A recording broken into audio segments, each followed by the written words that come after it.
बिस्मिल्लाहिर्रहमानिर्रहीम। शुरू करता हूँ अल्लाह के पाक नाम से जो बहुत बड़ा मेहरबान नहायत रहने वाला है। दोस्तों, बहनों, भाइयों, बुजुर्गों, अस्सलाम वालेकुम। 35 नंबर के बाद आज हम 36 नंबर वीडियो आपके सामने पेश कर रहे हैं। ये हिस्सा 2 में जंगे हनैन का, ग़ज़वा हनैन का। तो दोस्तों, बहनों, भाइयों, बुजुर्गों, वादी हनैन से तैफ की तरफ जाते हुए रास्ते में मालिक बिन औफ का किला आया। आप सल्लल्लाहु अलैहि वसल्लम ने इस किले को महदूम करा दिया। फिर किला अतम आया, इसके साथ भी यही सलूक हुआ। तैफ के करीब पहुंचकर आपने अहले तैफ का मुकाबला पर आमादा देखा और तैफ का मुहासरा कर लिया। 20 रोज तक तैफ का मुहासरा जारी रहा। इस 20 रोज के अंदर तैफ के इर्द गिर्द के इलाकों से अक्सर कबाइल खुद आकर और बाज बजरिया वफूद मुसलमान होते रहे। जंग हनैन में सिर्फ 4 मुसलमान शहीद हुए, लेकिन तैफ के मुहासरा के हालत में 12 मुसलमान शहीद हुए। इस मुहासरा में बहुत बड़ा फायदा हासिल हुआ कि तैफ के नुहाई कबाइल मुसलमान हो गए। तैफ की फतह को आप सल्लल्लाहु अलैहि वसल्लम ने इसी वक्त जरूरी न समझा कि वहां से मज़ामरात की और मुकामे अनजाना में तशरीफ लाकर असीरान जंग और माल गनीमत की तकसीम फरमाई। इसी जगह कबाइल हवाज़न की जानिब से एक वफद आपकी खिदमत में हाजिर हुआ और आप सल्लल्लाहु अलैहि वसल्लम को हलीमा सादिया का वास्ता दिलाकर मुआफी की दरखास्त की। आप सल्लल्लाहु अलैहि वसल्लम ने फरमाया कि तुम नमाज ज़हर के वक्त जब सब मुसलमान नमाज के लिए जमा होंगे, मेरे सामने अपनी दरखास्त पेश करना। चुनांचे ऐसा ही हुआ। आप सल्लल्लाहु अलैहि वसल्लम वफद हवाज़न से फरमाया कि तुम्हारे जिस कदर कैदी मेरे और बनु अब्दुल मुतलब के हिस्से में है, वो सब आजाद समझो और अपने साथ ले जाओ। ये सुनकर तमाम मुहाजिर इंसान बोले, जो हमारा है वो रसूल पाक सल्लल्लाहु अलैहि वसल्लम का हिस्सा है। ये कहकर तमाम मुहाजिर की कैदियों को आजाद कर दिया गया। इस तरह तकरीबन 6000 कैदी जरा सी देर में आजाद कर दिए गए। इन्हीं कैदियों में सिम्मा बिन्त हलीमा सादिया हमशीरा रजाई हज़रत सल्लल्लाहु अलैहि वसल्लम भी थी। उन्होंने जब कहा कि मैं आप सल्लल्लाहु अलैहि वसल्लम की रजाई बहन हूं, तो आप सल्लल्लाहु अलैहि वसल्लम ने फरमाया कि इसका सबूत क्या है। उन्होंने कहा कि मेरी कमर में तुम्हारे दांत के निशान है, तुमने बचपन में मुझे काट लिया था। आप सल्लल्लाहु अलैहि वसल्लम ने दुरुस्त है। ये कहकर फौरन अपनी चादर बिछा दी और इस पर इनको बैठाया। फिर फरमाया कि अगर मेरे पास रहना पसंद करो तो मैं आपको इज्जत और एहतराम से रखूंगा, अगर अपनी कौम में जाना चाहो तो तुमको इख्तियार है। उन्होंने दूसरी बात को पसंद किया और आप सल्लल्लाहु अलैहि वसल्लम इनको बहुत सामान मता, एक लौंडी, एक गुलाम अपनी मुल्क से रुखसत फरमाया। शिमा ने इस लौंडी और गुलाम का बाहर निकाह कर दिया, जिससे नस्ल चली और सुना गया कि आज तक वो नस्ल बाकी है। आप सल्लल्लाहु अलैहि वसल्लम ने मकाम हमराना में जब माले गनीमत तकसीम किया तो मक्का वालों को जो मौलफ अल कलूब थे ज्यादा रकमें दी और बाज को कई गुना इनके हिस्से से ज्यादा माल गनीमत मिला। मक्का वाले चौके अक्सर कुरैश यानी हज़रत सल्लल्लाहु अलैहि वसल्लम के अपने रिश्तेदार और हम वतन थे। इसलिए अंसार के बाज नौजवानों में चाह मगोइयां होने लगी कि हज़रत सल्लल्लाहु अलैहि वसल्लम अपने रिश्तेदारों और आम वतनों के बिला इस्तकाक माल और दौलत अता की और हमको मामूली हिस्से से ज्यादा कुछ न दिया। हालांकि एहतियात के ज्यादा मुस्तहिक तो हम लोग थे। ये भड़क उठती हुई आप सल्लल्लाहु अलैहि वसल्लम के समा मुबारक तक पहुंच गई। आप सल्लल्लाहु अलैहि वसल्लम तमाम इंसान को एक जगह जमा किए। जब सब जमा हो गए तो आपने इनको मुखातिब करके फरमाया कि तुमने ऐसा कहा है। अंसार की तरफ से जवाबन अर्ज किया गया कि हमारे नौजवानों ने इस किस्म की बातें जरूर की हैं, लेकिन हम में से किसी पुख्ता मुअज़्ज़ज़ और समझदार शख्स को इस बात का ख्याल तक नहीं आया, ना हमको कभी ख्याल आ सकता। आप सल्लल्लाहु अलैहि वसल्लम फरमाया कि ऐ जमात इंसार, क्या ये सच नहीं है कि तुम लोग गुमराह थे?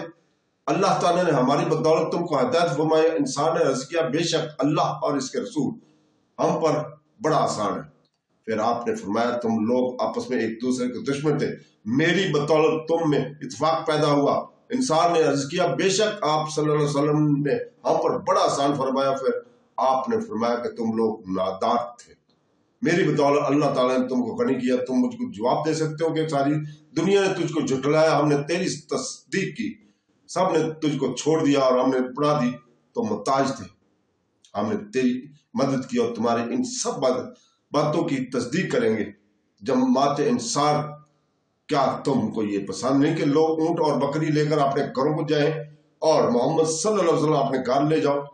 یہ تقریر سن کر انصار بے اختیار رو پڑے اور آنسو کی چھڑی سے ان کی داڑیاں تر ہوگی۔ پھر آپ صلی اللہ علیہ وسلم نے فرمایا اگر ہجرت ایک تقدیری حکم نہ ہوتا تو میں بھی انصار میں شامل ہوتا۔ اگر انصار ایک راستے پر چلے اور لوگ دوسرا راستہ اختیار کریں تو میں یقیناً انصار کا راستہ اختیار کروں گا۔ اے اللہ، انصار اور انسان کے لڑکوں پر رحم کر۔ یہ سن کر انصار کی جو حالت تھی، ان کی جس قدر خوشی تھی، اس کا ہم صرف تصور کر سکتے ہیں، بذریعہ الفاظ کیسے بیان کیا جا سکتا ہے۔ پھر آپ صلی اللہ علیہ وسلم نے انصار کو سمجھایا کہ یہ لوگ ابھی تازہ مسلمان ہوئے ہیں، تالیف قلوب کے خیال سے ان کو زیادہ مال دیا گیا ہے، یہ نہیں کہ ان کا حق زیادہ ہے۔ بعد ازاں آپ صلی اللہ علیہ وسلم نے جعفرانہ سے جاتے ہوئے عمرہ کی نیت کی۔ مکہ میں داخل ہو کر عمرے ارکان سے فارغ ہو کر عطاب بن اسید ایک نوجوان شخص کو جن کی عمر 20 برس سے کچھ زیادہ تھی مکہ کا عامر مقرر فرمایا۔ معاذ بن جبل رضی اللہ تعالیٰ کو بغرض تعلیم قرآن اور حکیم دین ان کے پاس چھوڑا اور مہاجرین اور انصار مدینہ کی طرف روانہ ہوئے۔ عطاب بن اسید کو عامر اور مکہ کے امیر اس لیے مقرر کیا گیا کہ ان کو دینی اور واقفیت حاصل کرنے کا بہت شوق تھا۔ ایک ورم روزانہ عطاب کے لیے وظیفہ فرمایا کہ وہ کسی کی دست نگراں نہ رہے۔ 24 ذکا 8 ہجری کو آپ صلی اللہ علیہ وسلم مع صحابہ کرام مدینہ منورہ داخل ہوئے۔ حضرت عطاب بن اسید سب سے پہلے شخص تھے جنہوں نے اسلام میں امیر ہو کر حج کیا۔ اس سال مسلمانوں نے بھی حج ادا کیا اور مشرکین نے بھی اپنے طریقہ پر حج کیا۔ نہ مشرکوں نے مسلمانوں سے کوئی تعارض کیا، نہ مسلمانوں نے مشرکوں سے کچھ کہا۔ اس میل جول کا نتیجہ یہ ہوا کہ مشرکین کو مسلمانوں کی مداح و ستائش جاری ہو گئی۔ 8 ہجری کے مطالعہ کرنے کے خوب تذکرہ اور واقعہ رہ گیا کہ حضرت صلی اللہ علیہ وسلم جب مکہ سے مدینہ روانہ ہوئے تو مخالف کے سرداروں میں سے ایک سردار عروہ بن مسعود محاصرہ طائف کے ایام میں طائف کے اندر نہ تھے بلکہ کہیں باہر گئے ہوئے تھے، اور بعد محاصرہ اور اٹھ جانے کے طائف کے اندر داخل ہوئے۔ وہ حضرت صلی اللہ علیہ وسلم کے مکہ سے روانہ ہونے کی خبر سن کر آپ کے پیچھے روانہ ہوئے اور آپ کے مدینہ میں داخل ہونے سے پہلے ہی آپ کی خدمت میں حاضر ہو کر مشرف با اسلام قبول ہوئے، اور حضرت صلی اللہ علیہ وسلم نے عرض کیا کہ مجھے اجازت دیجیے کہ میں واپس جا کر اپنی قوم میں اسلام کی تبلیغ کروں۔ آپ نے فرمایا کہ تیری قوم کو اس بات کا غرور ہے کہ مسلمان ان کو فتح نہیں کر سکے، اگر ان کو اسلام کی دعوت دے گا تو وہ تجھ کو قتل کر دیں گے۔ حضرت عروہ رضی اللہ تعالیٰ نے عرض کیا کہ میری قوم مجھ سے بہت محبت کرتی ہے اور میری بات مانتی ہے، مجھ کو امید ہے کہ وہ کبھی میری مخالفت نہیں کریں گے۔ ان کے اصرار پر آپ صلی اللہ علیہ وسلم نے اجازت دے دی۔